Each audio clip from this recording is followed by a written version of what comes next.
Good morning, my friend. Hope you're doing well. It's Saturday. College football weather's getting cooler. It's my favorite time of year. 10th of September, 2022. We're making 30 good decisions. I'm Dr. Lee Warren. If you're new around here, this is a neuroscience meets faith podcast. We always talk about how you can't change your life until you change your mind. And I'm here to help you understand how your brain is wired, how your nervous system works, how faith and hope play into the ways that our days play out in this life, and how there's always a reason to hold on to hope no matter what life seems to be bringing you. And if you can combine the realities of neuroscience and how you can be in charge of how you feel by changing how you think, with understanding that hope and faith are the driving forces of happiness and the ability to look forward in life and not only backwards, then you'll have an amazing ability to kind of be resilient no matter what comes along in your life. Because there's hard things coming. All of us face hard things. Today we're going to really quickly talk about the nervous system, how your brain is wired, and the difference between thermometers and thermostats. We're going to have a quick little bit of fun music from Mercy Me. And as always, we're going to start today. Lisa, tell us all about it. Hey, are you ready to change your life? If the answer is yes, there's only one rule. You have to change your mind first. And my friend, there's a place where the neuroscience of how your mind works smashes together with faith and everything starts to make sense. That place is called self-brain surgery. You can learn it and it will help you become healthier, feel better, and be happier. And the good news is you can start today. Thanks, Lisa. Hey, so glad to have you listening today. I'm Dr. Lee Warren, and I live in Nebraska in the United States of America with my incredible wife, Lisa, my father-in-law, Tata, and the super pups, Harvey and Lewis. I'm a neurosurgeon and an author, and I'm here to help you harness neuroscience, the power of your brain, faith, the power of your spirit, and good old common sense to help you lead a healthier, better, happier life. Listen, friend, you can't change your life until you change your mind, and I'm here to help you learn the art of self-brain surgery. To get it done, you can get the show notes and more at drleewarren.podbean.com. That's drleewarren.podbean.com, and if you like the show, please subscribe so you never miss an episode, and tell your friends about it. If you tell 2 or 3 friends this podcast was helpful to you, imagine how much good we can all do around the world together. I'm Dr. Lee Warren, and I'm here to help you change your mind so you can change your life. Let's get after it. All right. Hey, it's Self-Brain Surgery Saturday. Self-Brain Surgery Saturday. So every Saturday, we're going to look at different aspects of the operations that you can perform, that you can learn to perform on yourself, to change how your brain works, to change how your mind works, to take control of that 6 inches of space between your ears that so often is a battleground for all of us. So I want to just talk about the human brain for a minute. I think personally that the brain is the coolest and most intricately designed piece of ground that God made in the universe. 600 billion with a B or so cells, okay? There's hundreds of billions, some people think almost up to 1 trillion cells connected by trillions and trillions and trillions of chemical connections called synapses in the 6 inches between your brain and that 3-pound blob of flesh that is the human brain. And the cool thing about the human brain, my friend, is that it contains you. It's the only organ that's more than an organ. I mean, kidneys filter stuff and have some influence on your hormonal state. The heart pumps blood. Lungs handle the exchange of gases that oxygenate your tissues and get rid of harmful byproducts from your breath, right? They do a thing. Organs do a thing, or a set of things. But the brain moves everything, feels everything, thinks everything, remembers everything, tastes and smells and sees and hears everything that puts together who you are in your life. All of these interconnected neurons create every program that the computer of your brain works to create the mind and the person that you are.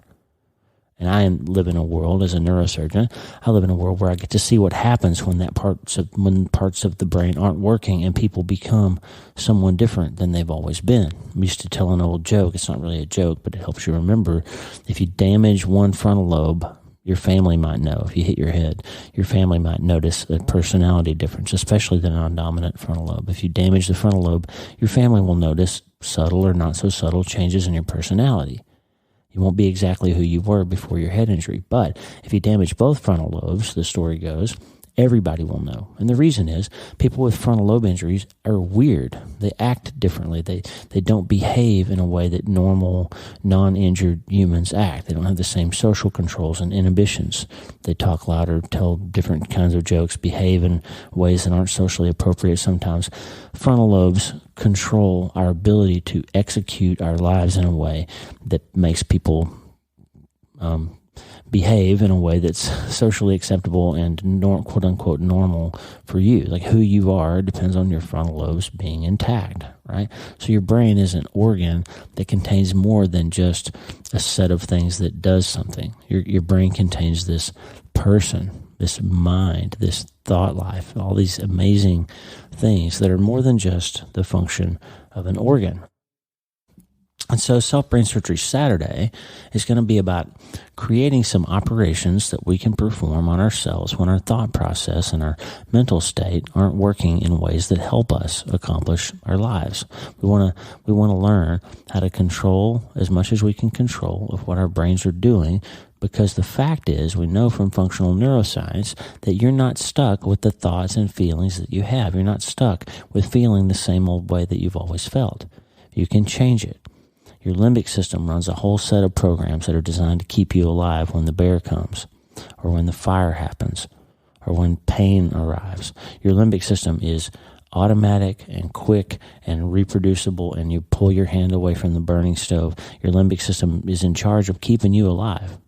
The problem is the same set of chemical triggers that make you feel fear or anxiety or physical pain when a real threat is present are the things that you feel when there's not a real threat, but something hurts you emotionally, or you are in a situation that reminds you of a previous time that you were hurt emotionally. So somebody broke up with you or cheated on you, and that set of feelings triggers a bunch of responses that happen when you're starting to get close to somebody later in your life, and you can't pull the trigger on a healthy relationship because you're feeling all that fear and pain and anxiety from your previous failure.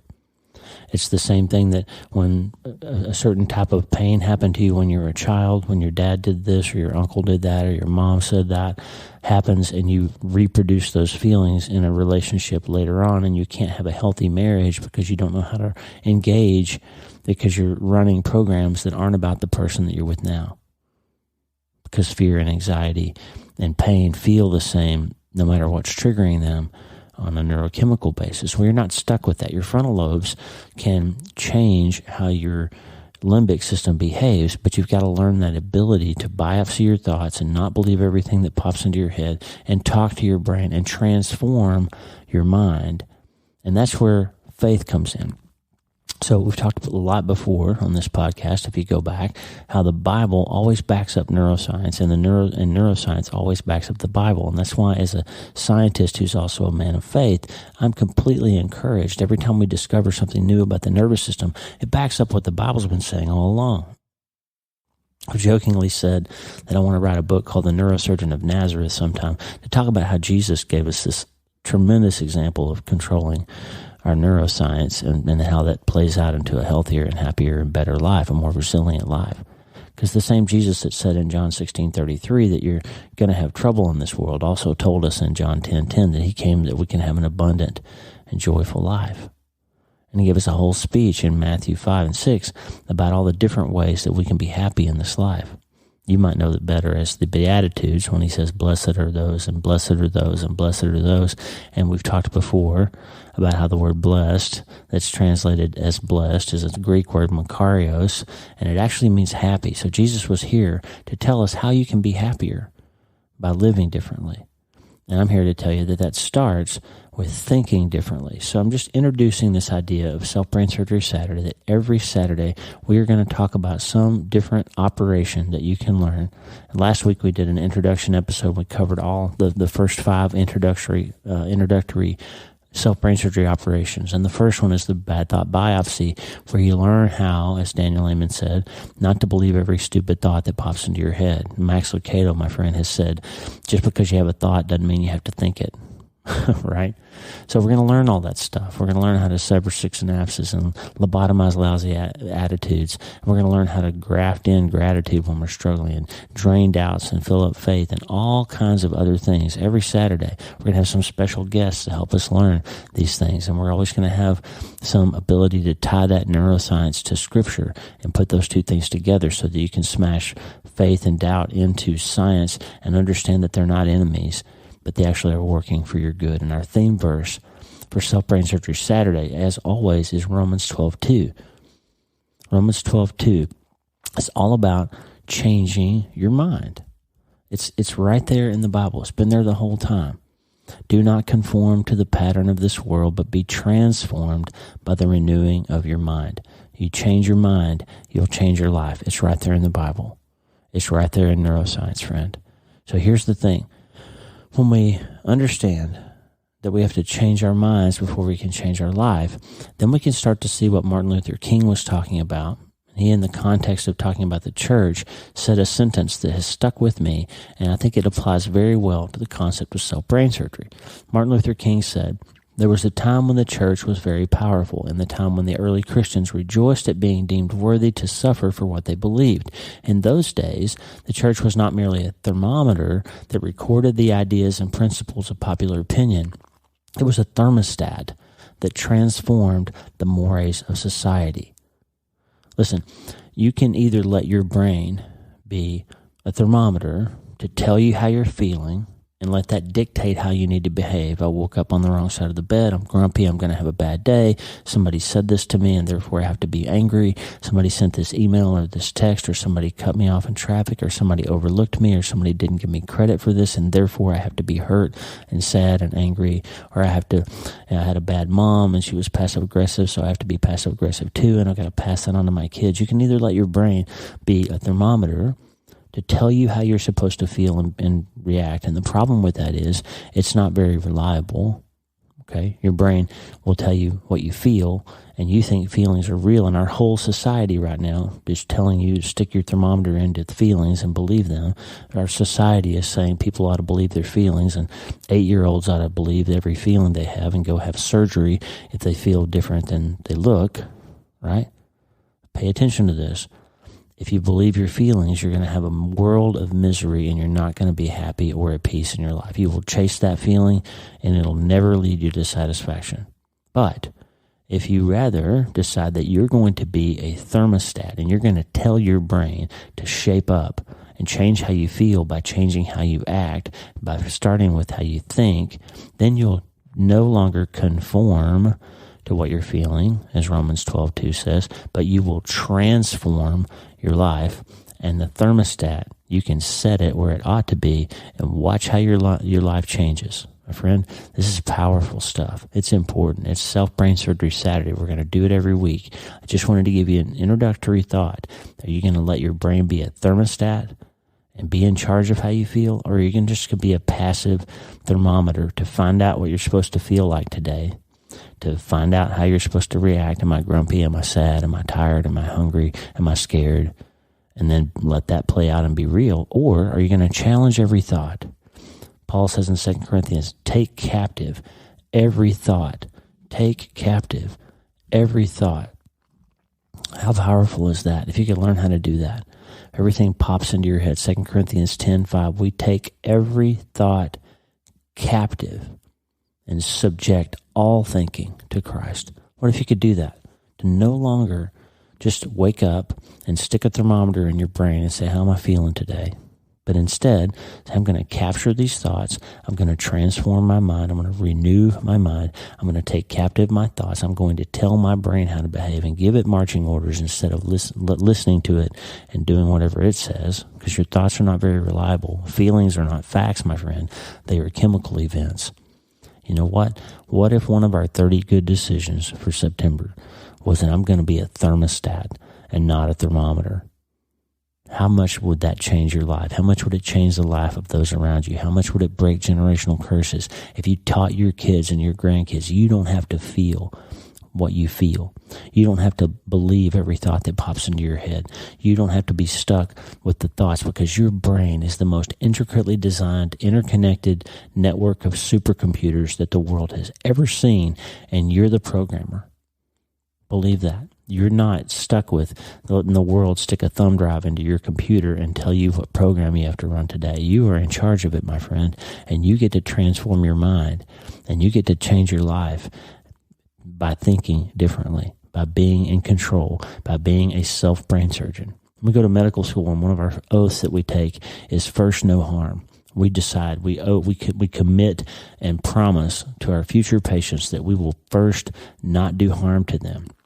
And I'm just telling you, as a self-brain surgeon, that needs to be your oath. Relentlessly refuse to participate in your own demise or the demise of those around you. You are not going to anymore allow your brain to be in charge of you. You're going to be in charge. You're the programmer. You're the self-brain surgeon. Do not conform to the world, but be transformed. How? By the renewing of your mind. You're going to take captive every thought. You're going to become a master self-brain surgeon. And you're going to start today. There's a song by Mercy Me called Shake. And it's a silly little song, and the music's kind of silly, and the video's silly, and everybody's dancing. I'm not a dancer, by the way. I'm a terrible dancer. I've only danced publicly a couple of times in my life. One was at my wedding with Lisa, because I was so happy I didn't care what anybody thought about my dancing.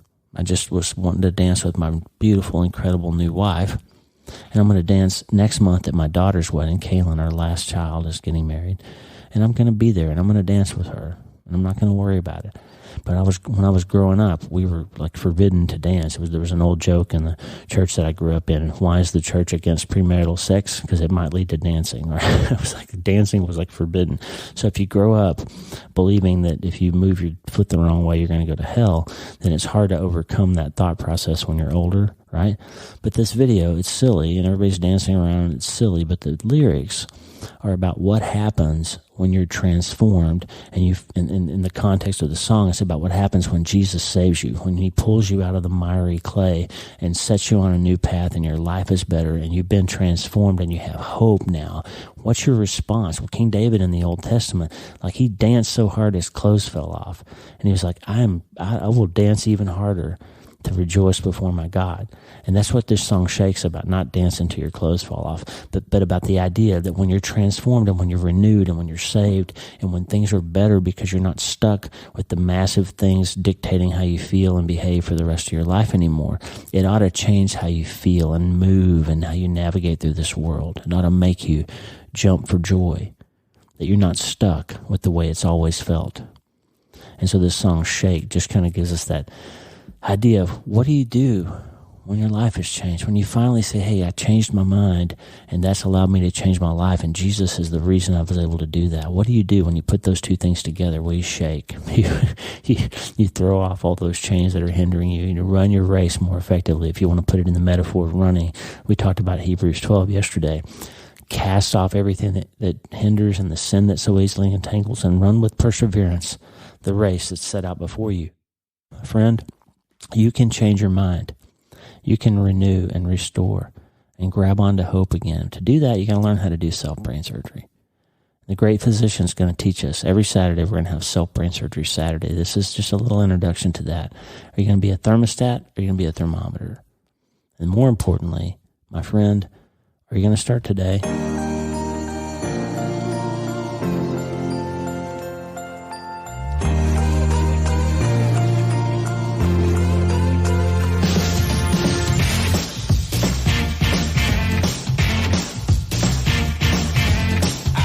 Can't believe where my life was at. All that I know is my heart was broken. I don't ever want to go back. Ain't no explanation of how I saw the light. He found me and he set me free, and he brought me back to life. Blame it on the transformation, change down to the core. This love is real, and I can't sit still.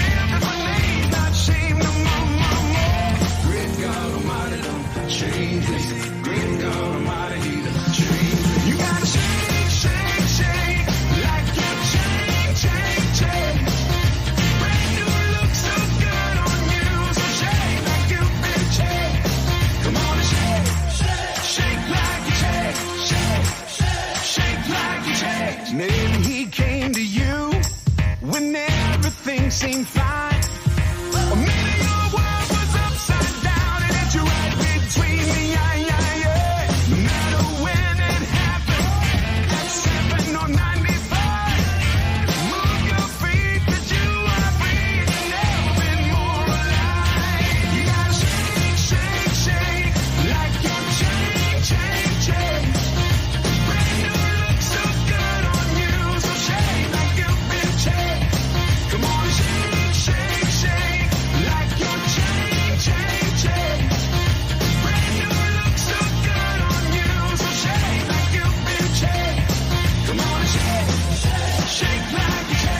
Change me, great God Almighty, He done change me. Hey, thanks for listening. The Dr. Lee Warren podcast is listener supported. Check out patron.podbean.com/Dr. Lee Warren. That's patron.podbean.com/Dr. Lee Warren. Patrons and partners get free books, transcripts, special patron-only episodes, and more.